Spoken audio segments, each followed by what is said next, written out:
First of all, a good Lag Bomer to everyone. And we had the class on Tuesday morning. We spoke about Lag Bomer, so not for now. But just let me ask you a question. In the last chapter of Tehillim that we said, there was a mention of a sus. A sus is a horse. So is a Jew allowed to raise horses? Why not? Yeah. But a horse is not kosher. It's not a kosher animal. Are you allowed to raise horses? So it depends You're what... sourcing them. You're not eating them. Okay, so that's what it depends on. The answer is depends what it's being done for. If it is something that is not being used for food, then it doesn't matter if it's a kosher animal or a non-kosher animal. A Jew is allowed to raise it. When it comes, however, if it's something which is used for food, even though he himself is not going to be eating it, so he is not allowed to raise that animal. So therefore, horses, which it's true that some people eat horses, or actually horse meat, and so nonetheless it is permitted to raise horses because they are used for things other than eating. But when it comes, so that's one aspect of non-permitted things, and that is, may you do business in a non-permitted thing. There's a second issue when it comes to a pig. And in the Mishnah, in the end of chapter Meruba, the 7th chapter of Bava Kama, on Daf Ayin Tes Amid Beis, it is talking there about raising dangerous animals. And it talks about damage done by an animal, etc. And then it says at the Mishnah itself, with regard to what animals and chickens, etc., you're allowed to raise, it says in the Mishnah, "Ein megadin chazirin b'kol malkom." You're not allowed to raise pigs in any place. And the Gemara, in explaining this, tells us a story as follows. Why is it that you may not raise pigs?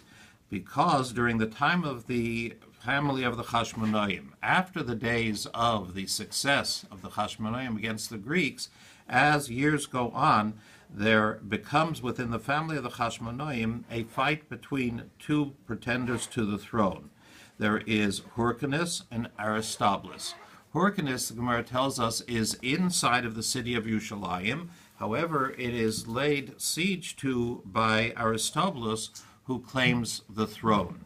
And what happens is that even though the city was under siege, they nonetheless continued to offer the karbanos, to offer the sacrifices.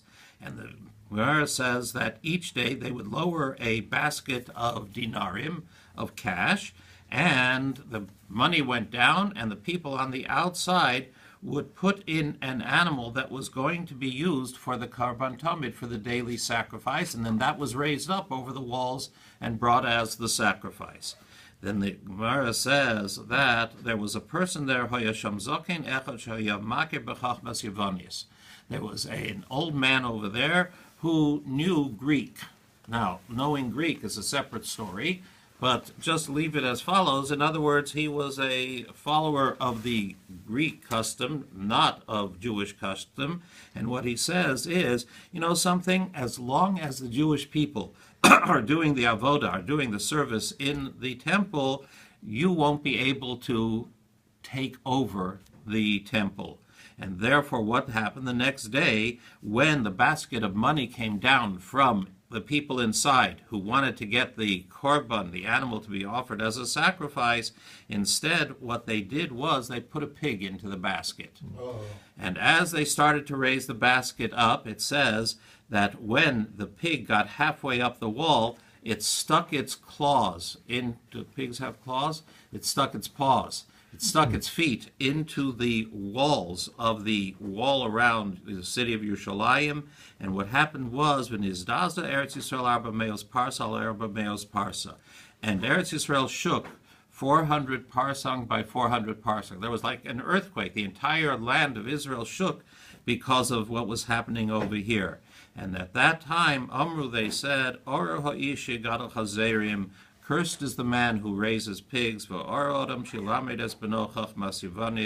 one who teaches Greek philosophy to his children. And the Gemara goes on to tell us that it was a very, very difficult time for the Jewish people, because from within the Jewish people itself, the pig was sent into the Beis HaMikdash. And as a result of that, they said it's forbidden and the person is cursed who raises a pig. Unfortunately, many times in history, we see the destroyers come from inside of the Jewish people who attack the walls and the sanctity of the Jewish people, the holiness of Yerushalayim, and the uniqueness of Eretz Yisrael to the Jewish people. And unfortunately, it's Jews who sometimes are the ones who start that off. And therefore, in answer to the question, are you allowed to raise pigs? No, you're not allowed to. Are you allowed to touch pigs? Well, ask Crazy Legs Hirsch. Who? Is he Jewish? Famous Jewish football player.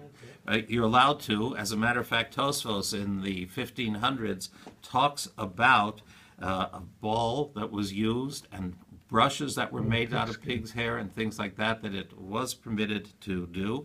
But again, that is in regard to touching it, not raising them or eating them. And finally, of course, we have to say, remember, don't be a pig.